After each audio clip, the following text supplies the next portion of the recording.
Hello everyone, welcome to the channel. Today's video is about recording macro with referencing. So how to do that? So you must have faced a problem. So when you go to developer tab and start recording a macro and naming it macro 1, the A1 cell is selected. We will write over here Excel and they do some formatting, bold, red color and background color is yellow. Going to developer tab and stop recording and we got our macro. So let's coming to this cell and we will apply our macro and it's going to A1 directly. So this is the case of absolute referencing.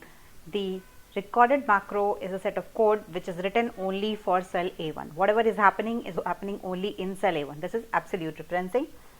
So how to deal with it? Let's go to developer tab and before recording macro you have to use relative referencing.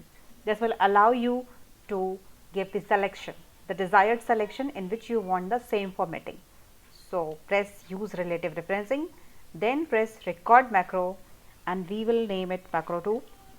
Now in this cell A1 I will write Excel and I will do some formatting, bold, underline, background color, and so now we have done the formatting and we are going to developer tab and we are stopped recording. So our macro is created. Now going to some cell A16 and now we will run this macro 2 and yes, it is working. So let's go to P9 and run our macro 2 and it's formatting. So we solved the referencing problem by using use relative referencing. So every time you record a macro, press this. So if you want your code to be dynamic, you want your code to be executed anywhere in the workbook, use relative referencing before recording macro.